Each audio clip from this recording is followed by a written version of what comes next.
Welcome to Formative, the show where today's leaders are interviewed by the leaders of tomorrow. We've got Ray Hennessy with us today. He's a nature and wildlife photographer with a focus on bird photography. Ray's photographs have been featured in magazines like Living Bird and Wildlife Photographic. He's also the host of Wildlife Photo Chat, a podcast about the craft of wildlife photography. Hello and welcome. I'm Rachel Gazdick, CEO of New York Edge, and my co-host today is Nathaniel from MS242K. Nathaniel, can you tell us a little bit about yourself? Hello, my name is Nathaniel Santiago. I come from 8th grade in a school called Mount Hall 5. I love to study science, and I also love going into wildlife. One of my dreams is to definitely become a professional race car driver.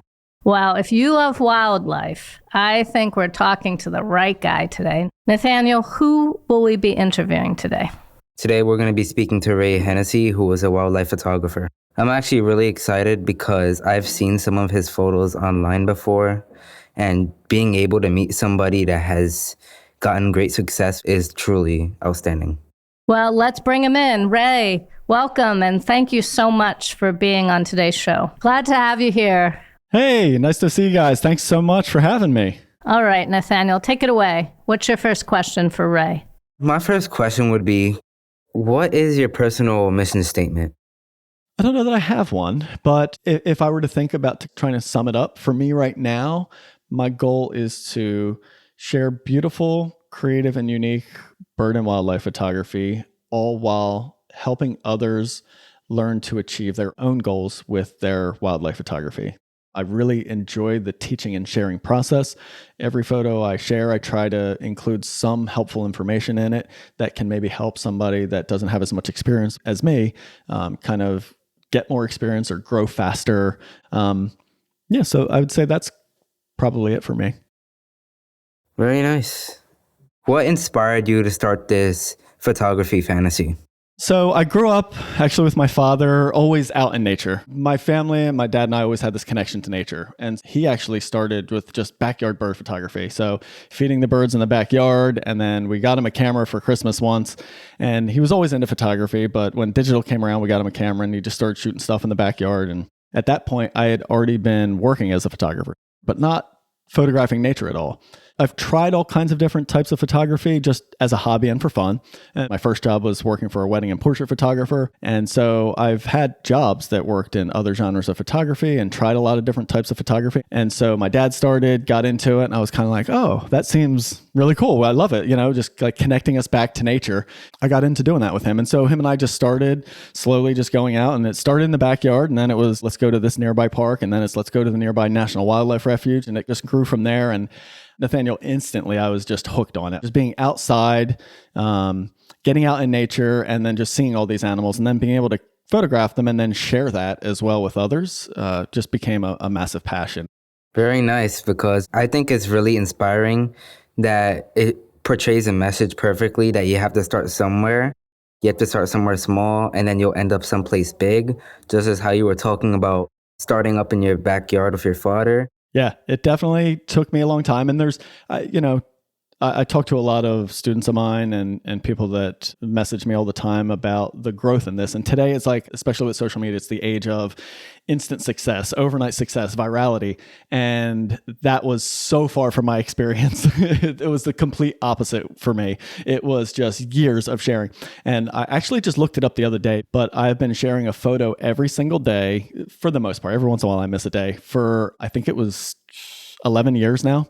So that's the kind of consistency for me it took to grow. But like I said earlier, I love sharing. So very nice. I love that. Yeah.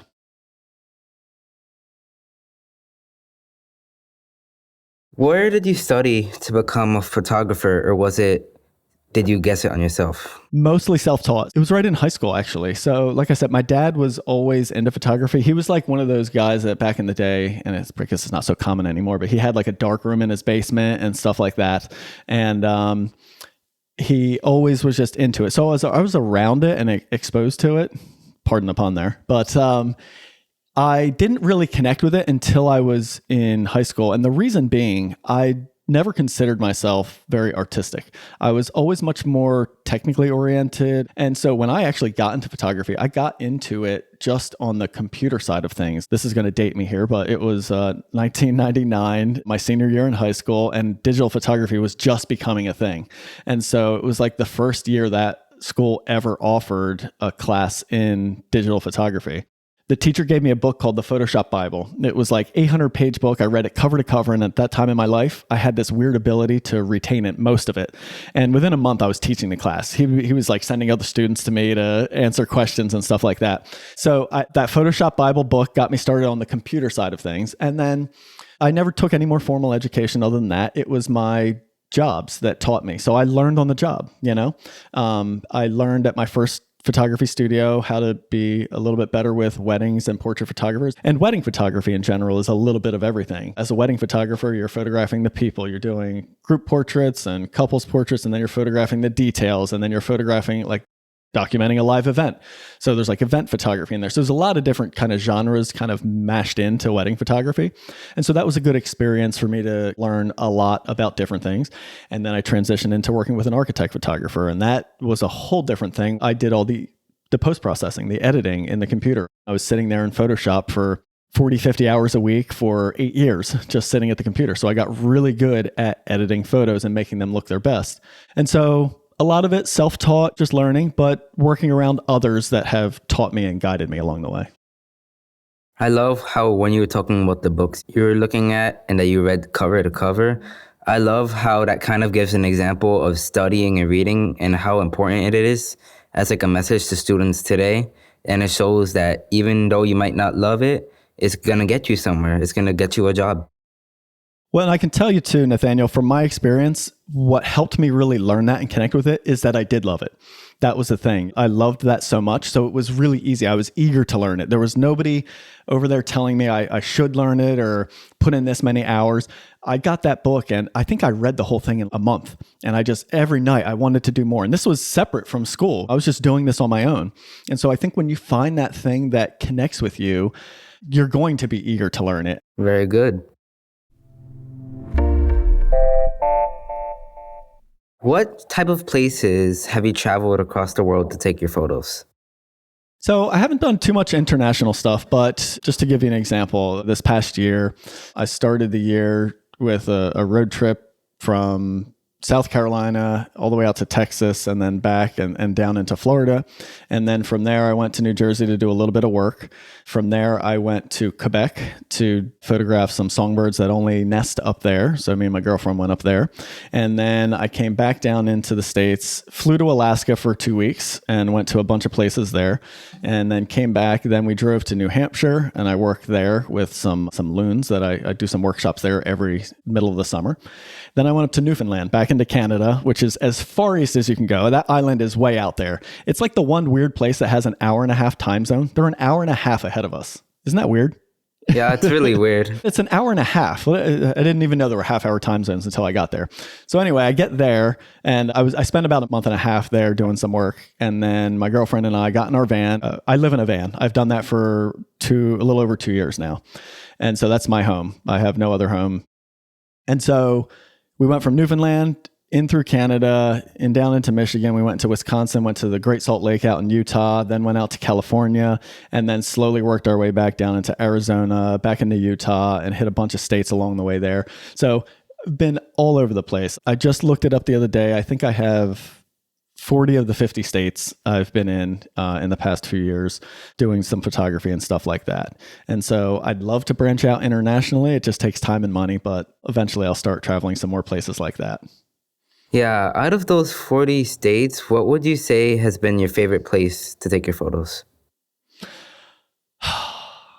It's impossible, man. They're all so great and so unique. They all have something that stands out to them. I will say though, I do love the US, but Canada is awesome. Up in Newfoundland there was great. The scenery up there is amazing. There's times that I was parked on the side of a cliff and there's birds right there and you get to photograph them, and that's where I get to sleep for the night and wake up there the next morning. It's amazing. And so it's just great with wildlife, beautiful scenery and nature, tons of hiking and mountain biking. I love to do that too. And so it just kind of has everything there. And in the summer, it's just beautiful weather. It's not too hot. It's really nice there. It's kind of made for the way I live too, with the van living. There's a lot of free places you can camp and just pull off on the side of the road and legally stay. So I'd say in the last year, that's kind of one of the standout places for me, is actually all the way up in Newfoundland. How much do you usually spend on your photography trips? Lately, almost nothing, because I live in my van and that travel, that kind of like takes me there. So that's the beauty of that. You know, I was just in, like I said, Arizona and Utah and stuff like that. When I'm parked there, it doesn't cost me any more to park there than it does when I'm parked right outside my mom's house, or in this case, my girlfriend's house down here in South Carolina. So that's the beauty of living that way, is it allows me to travel much cheaper and really not have any additional costs, no matter where I'm at, other than just the gas it takes to get there. But I would normally be driving around in the areas I live in anyway. So that tries to keep things down a little bit. The other way I've traveled that I've been really lucky enough to do is I've met a ton of people online that I've connected with and become friends with. And they've made the mistake of offering, hey, if you're ever in the area, you can stay here. And I take them up on it. Mm-hmm. So I've traveled to the Great Salt Lake. I traveled to Newfoundland the first time. I traveled to Alaska the first time, all on just the flight cost to get there. The people I knew, these friends, picked me up, allowed me to stay in their home, so I didn't have to rent a car. I didn't have to rent a hotel or a place to stay or any of that. And so the kindness of others has really allowed me to travel to a lot of places. It's just really, really nice to see the generosity of people that has allowed me to travel to places that otherwise, honestly, I wouldn't have been able to afford. What has been your closest encounter with an animal without using zoom lens? Ooh, I mean, I've had birds land on my head.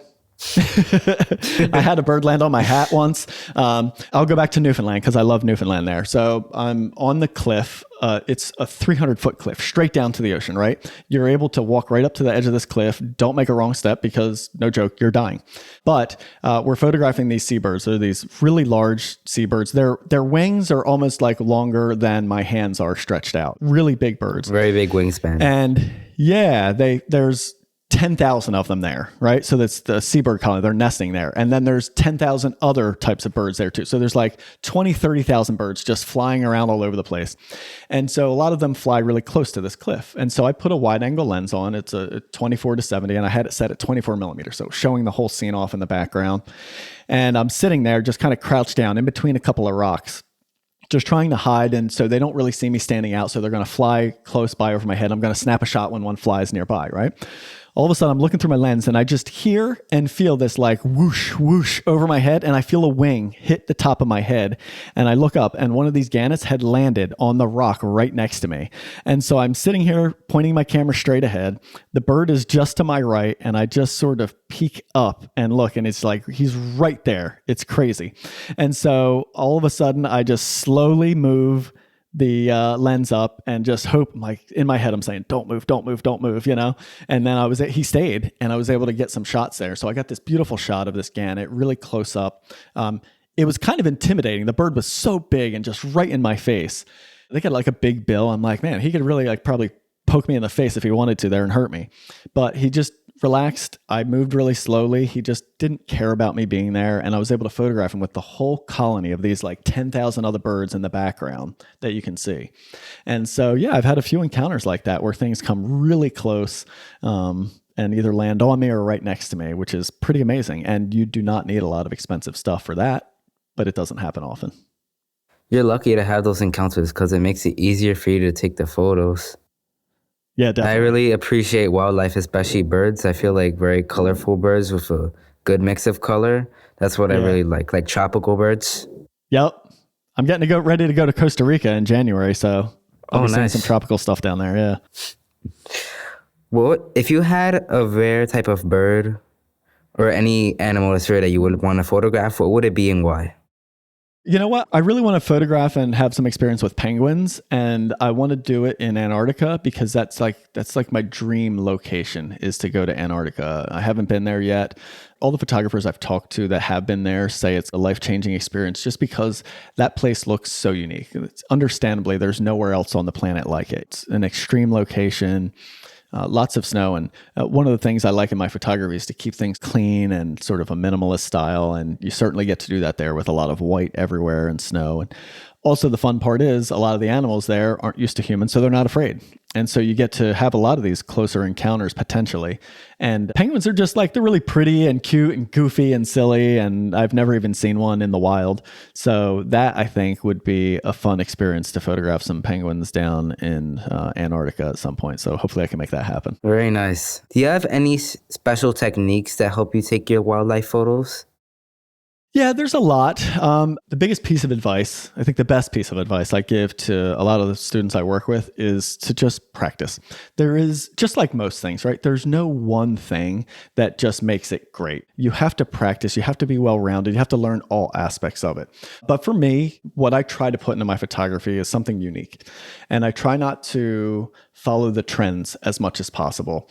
And at first it seems counterintuitive because it's like, oh, this trend is popular now and it's popular for a reason, right? And so popularity means more views and more likes and all of that stuff, right? But what I realized a long time ago is if you do the same thing everyone else is doing, you sort of blend into all of that. And for me, what I've done from the beginning is I've tried to be unique. And the main way I've done that is I use a lot of my compositional techniques and this sort of small and frame thing, which I learned with my wedding photography.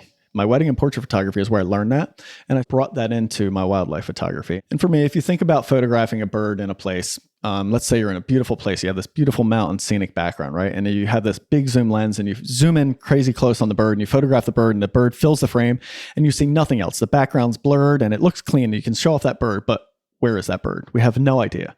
It could be in my backyard in New Jersey, right? Or it could be in some amazing place. Well, if it's in this amazing place, don't we want to show off that amazing place along with the bird? And so that's my approach to it a lot is I try to, when possible, show off the bird or whatever wildlife subject I'm working with in its habitat. I'd like to show off that beautiful habitat and make it look beautiful, like almost a landscape that you would just hang on the wall, but it has wildlife in it. And so that approach from the beginning wasn't the most popular approach, but it's what I liked. And so I stuck with it and now I'm known for it and people appreciate it. And so my point there is if you find an approach to your art, whatever it is that you like, and it's maybe not what everyone else is doing, that's probably a good thing. And stick with it. If it brings you joy, if you're passionate about it, if you stick with it, sometimes I think if you work hard at it and stick with it, you're going to stand out for that and therefore become known for that and just stand out from the crowd. And for that, I'm like grateful when people point that out for me. And I'm glad I have a following because of that.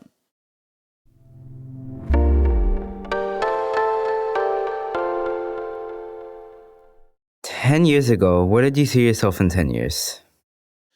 10 years ago, I was deep into running my own wedding photography business. And so at that point, I thought that was going to be it. I had these small dreams here and there, like these wishes, these like daydreams, I would say, because I was doing wildlife photography on the side as like my hobby. And I would think every once in a while, wow, wouldn't it be cool if I could make a living doing this? But at the time, I wasn't far enough into it or experienced enough to really think I had anything to offer other people or to be able to make that switch.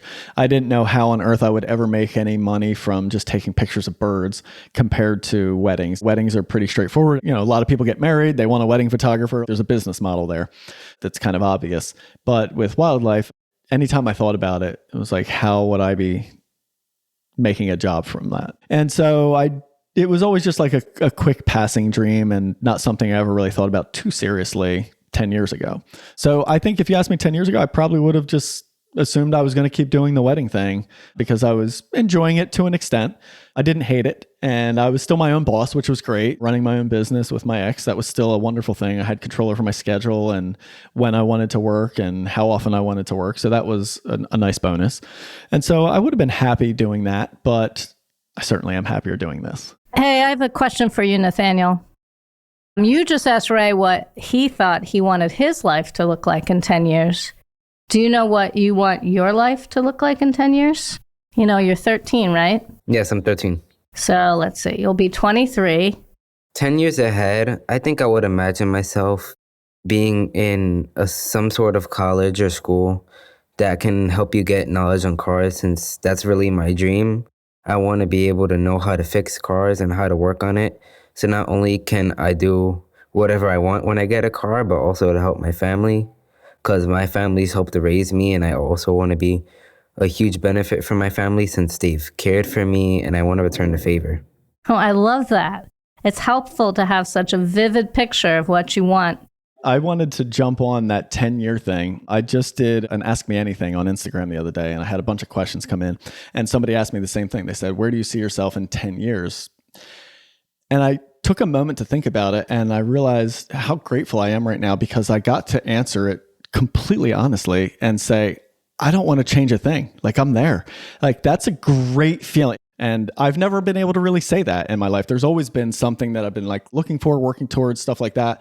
And so to feel like I've gotten to where I'm just so happy with where things are is just a wonderful feeling. Very nice. If you didn't go down this path of being a photographer, what do you think you would be doing now these days? Oh, I have no idea. I know I wouldn't like it as much as this. Boy, that's tough because I had no idea in high school what I wanted to do with my life. I didn't have anything. I was like a career that I was passionate about. And boy, I don't know. I really don't know where I would have ended up. If not for the wildlife photography, I'd still probably be doing like the wedding and portrait stuff, or just maybe working for another studio doing that computer stuff. But I enjoyed that to an extent, but I got tired of just sitting behind the computer. You know, it didn't get me outside. It didn't have me being active at all. And it's not something I'd want to spend my life doing, even though I certainly enjoy that aspect of it. But I don't know. I don't think I have an answer for you really, because I can't think of anything else outside of photography that I'd want to be doing. That's all right. You should always stick to your dreams. That's what I believe. Is there a specific practice or discipline that has helped you achieve your success? Yes. The easiest answer for that for me is just never stopping. So it's just like fortitude, just keep pushing and not giving up. I don't consider myself and never have considered myself good at advertising my own business. In fact, I know I suck at it and I don't like doing it. I don't like promoting myself and kind of talking about, hey, work with me, hire me, buy my stuff. I'm just not good at that. It doesn't feel right to me. And so instead, I've just continued. I just keep doing what I'm doing, and it's paid off. The challenge is it doesn't pay off quick. It takes some time. And I've been lucky enough to have supportive others around me that have allowed me to really explore this. And I know a lot of people don't get that chance. I know a lot of people don't have a supportive family or a supportive spouse or significant other that maybe can either just both emotionally and conceptually support them, as well as sometimes financially help like ease the burden as you try to transition into a new career and stuff like that. And so, there's some lucky circumstances there, but in the end, it all came from just not stopping, just keep doing it and not giving up. And it paid off for me. My parents have always taught me not to give up. And even though I know it's a really hard process because there's going to be some troubles in your way that you have to triumph through, if you keep doing it, you're going to get where you want to be. Because I believe that nothing is impossible just as long as you have faith. And if you love it, I think you have to love it, right? Because if you're not enjoying it, if you really don't have a passion for it, what's the motivation to push through those uncomfortable times? Because they will come up, just like you said, there's going to be challenges. And if it's just like, yeah, I'm doing this for okay on the side or make a little cash, like there's no reason to push through that. Whereas if you truly love it and have a passion for it, it's going to be easy to push through it because it's something you would do in your spare time anyway. I love that. So Ray, our final question is one we ask everyone at the end of the show. If you could go back and speak to yourself at 13 years old, what would you say? That's pretty easy, actually. It goes into what I like to apply to my photography, which was to be unique. It's a good thing, like to stand out and be unique in a certain way. I really see that genuinely as such a good thing now, instead of blending into the masses. And my 13-year-old self, all I wanted to do was just, the whole fit in, blend in, and be this like doing the same thing as all the cool kids and all that stuff. And I mean, I realize now especially in a creative industry, an artistic industry, that sameness really does not help you in any way stand out as far as both a career and, for me at least, for fulfillment. And so I think if I would have been able to pass along that advice of just, it's okay to be different, it's okay to be unique, and it's actually it's a positive thing. Like, embrace it and own it and stick with it, because I think at some point down the road, others will appreciate you for that and appreciate whatever it is you do, whether it be artistic or not. You know, a lot of people feel that way, and it's something you can only learn by growing up. Totally. Yep. There's no way to learn it other than experience. Yeah. Yeah, exactly. Well, I really enjoyed this conversation. Thank you, Nathaniel, for being such a wonderful host, and thank you, Ray, for being such a generous guest. I appreciate it. I really enjoyed it. Thank you. Yeah, this was fun. I loved it.